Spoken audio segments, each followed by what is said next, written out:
میرے 2 بچے معذور ہیں، اللہ شفا عطا فرمائے۔ کہتے ہیں کہ ماں باپ کے گناہ کی وجہ سے نہیں ہوتا، یہ امتحان ہوتے ہیں۔ ضروری نہیں اولیاء اللہ کے بچے معذور ہوتے ہیں، اولیاء اللہ خود معذور ہوتے ہیں، تو کیا ان کو گناہ کی سزا ہے؟ کبھی گناہ کی سزا ہوتی ہے، کبھی درجات بلند کرنے کے لیے امتحان ہوتے ہیں۔ بہرحال عمرہ کرنا چاہتی ہوں، بچوں کو کس کے پاس چھوڑوں؟ اب یہ آپ کا کام ہے، آپ ان کے لیے انتظام کریں۔ بہرحال کہتے ہیں کہ میرے بچے معذور ہیں، ڈاکٹر کہتے ہیں اور بچے بھی پیدا ہوں گے، وہ بھی ایسے ہوں گے، تو شوہر جب دوسری شادی کرے گا تو اس کے بچے بھی تو معذور ہوں گے، دوسری شادی کرنے کا کیا فائدہ ہے؟ کیونکہ بیج جو ہے وہ تو مرد کا ہوتا ہے نا، عورت تو زمین ہے۔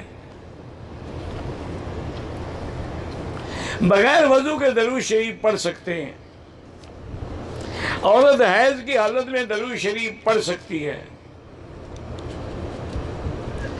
مجھے بہت غصہ آتا ہے تو غصے کا علاج حضور نے فرمایا کہ کھڑے ہو تو بیٹھ جاؤ، بیٹھے ہو تو لیٹ جاؤ، یا میرے اوپر درود شریف پڑھنا شروع کر دو، یا اعوذ باللہ من الشیطان الرجیم لا حول ولا قوت الا باللہ العلی العظیم، تو یہ پڑھا کریں، اللہ تبارک و تعالی رحمت فرمائیں گے۔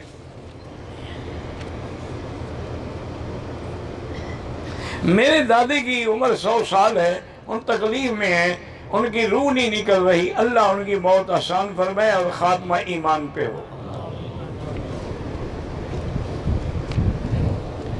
میرا شوہر مجھے مارتا بھی ہے، ظلم بھی کرتا ہے اور خرچہ بھی نہیں دیتا ہے، ایسے ظالم شوہر قیامت میں پتہ لگے گا خدا کو کیا جواب دیں گے، جب قرآن میں ہے کہ وَلَهُنَّ مِثْلُ الَّذِي عَلَيْهِنَّ بِالْمَعْرُوفِ، اور حضور نے فرمایا ہے کہ اوصوا بالنساء، خبردار عورتوں کا خیال رکھو، عورتوں کا خیال رکھو، تو یہ قرآن کا بھی مخالف اور حدیث کا بھی مخالف۔ یہاں تک وظیفے کا تعلق ہے، اللہ کا نام ہے یا مانعو یا مانعو، 70 دفعہ پڑھ کے کھانے پر پانی پہ دم کر کے اس کو دیا کریں۔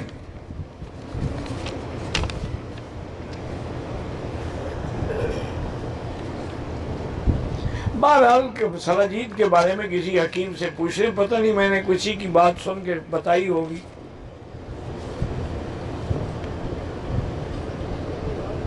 بہرحال اگر کیچڑ پڑا ہو سڑکوں پر آپ گزریں تو بالکل چھینٹے پڑنے سے کپڑے ناپاک ہو جائیں۔ مسافر مقامی امام کے پیچھے بالکل وہی نیت کرے گا جو امام کی ہے، اسی طرح پوری نماز پڑھے گا، کیونکہ امام مقیم ہے، تو اب مسافر یہ نہیں ہے کہ 2 رکعت پڑھ کے سلام پھیر دے، وہ 4 ہی پڑھے گا۔ ایک مسجد کا فنڈ ہے، اگر وہ دوسری مسجد میں لگایا جائے، اس مسجد کو ضرورت نہ ہو تو دوسری مسجد میں بھی لگا سکتے۔ اگر پیشاب کے قطرے بدن میں لگ جائیں، 1 دفعہ 2 دفعہ دھو ڈالیں بس۔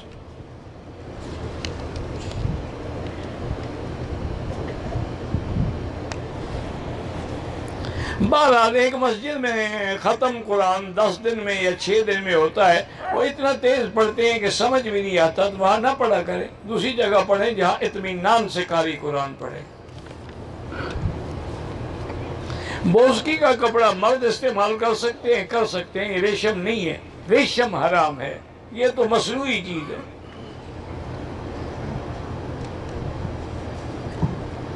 عورت کی آواز پر بھی پردہ ہے، یعنی وہ گانا نہیں گا سکتی، اذان نہیں دے سکتی، نماز نہیں پڑھا، یہ تو نہیں کہ مسئلہ بھی نہیں بتا سکتی۔ اذا سألتموہن فاسألوہن من وراء حجاب، صحابہ آتے پردے کے پیچھے بیٹھ کے مسئلہ پوچھتے، بی بی بتا دیتی۔ حضور کی ساری اولاد جو ہے وہ بی بی خدیجہ سے ہے، صرف ایک بیٹے تھے بی بی ماریہ قبطیہ سے، ورنہ آپ کے چاروں بیٹیاں بی بی زینب، رقیہ، ام کلثوم، فاطمہ، طیب، طاہر بی بی خدیجہ سے ہیں۔ اللہ ہر مسلمان کی بیٹی کو شفا عطا فرمائے۔ بھائی اسٹاک ایکسچینج کا مجھے نہیں پتا کہ کیا ہے، بہرحال اتنا اندازہ ہے مجھے کہ اگر کسی ایسی کمپنی کے شیئر میں پیسہ لگا رہے ہیں جو آگے حلال کام کرتی ہے پھر تو جائز ہے، لیکن وہ شراب کی کمپنی ہے، اس کا حصے آپ خرید رہے ہیں، وہ حرام ہے۔ حرم میں جمعہ کے خطبے کے دوران لوگ طواف کر رہے ہوتے ہیں، افضل یہی ہے کہ خطبہ بیٹھ کے سنا جائے، طواف بعد میں کریں۔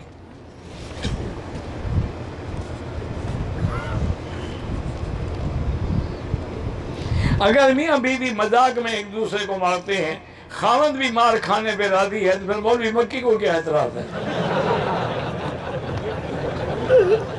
کھاتے رہو حضرت.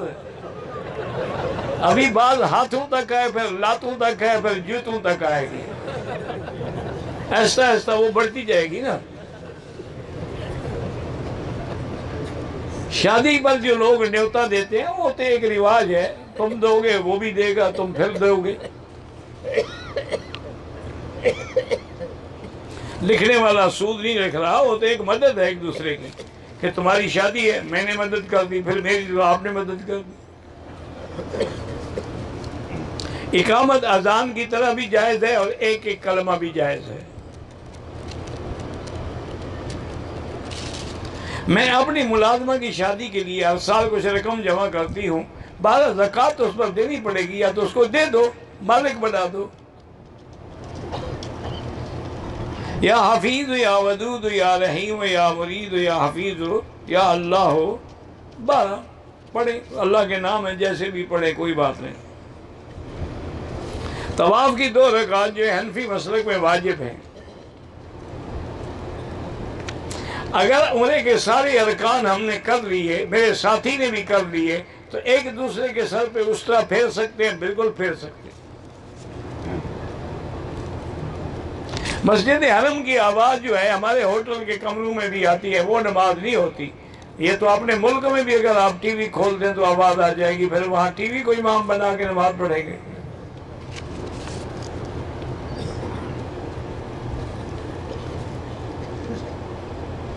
بہرحال طائف جانا ہے تو لازمی بات ہے کہ جاتے ہوئے قصر کریں گے، واپسی پہ احرام عمرے کا باندھ کے آئیں گے. بد نظری سے بچنے کے لیے نظر نیچے رکھیں اور لا حول ولا قوت الا باللہ العلی العظیم پڑھیں. زمزم سے وضو کرنا، غسل کرنا جائز ہے. دیکھو نا جی، اسی لیے اللہ نے ہمیں حکم دیا کہ اپنی نظروں کو دبا کے رکھو، بس. عورتوں کو بھی یہی حکم ہے. وہ ایک بریلوی مولوی تھا، اس نے کہا یہ وہابیوں کا دماغ خراب ہے، میں تو اللہ کے جمال کو لڑکوں اور لڑکیوں کے جمال میں دیکھتا ہوں، اصل تو اللہ کا جمال میں دیکھ رہا ہوں. یہ تو اللہ کے جمال کے آئینے ہیں. تو کسی بزرگ نے اس کو فرمایا ہاں بھائی آئینے تو ہیں، لیکن ہیں آتشی، انشاءاللہ آگ لگے گی. عشق میں پھر آگ ہی ہوتی ہے نا. ایک دن میں 2 عمرے کر سکتے ہیں، 10 کر سکتے ہیں، لیکن افضل یہی ہوتا ہے طواف زیادہ کرو. مسجد عائشہ سے بھی بار بار عمرہ کر سکتے ہیں، بالکل کر سکتے ہیں. میں نے حل کر کے غسل، حل کے بعد تو غسل ضروری نہیں، کریں نہ کریں.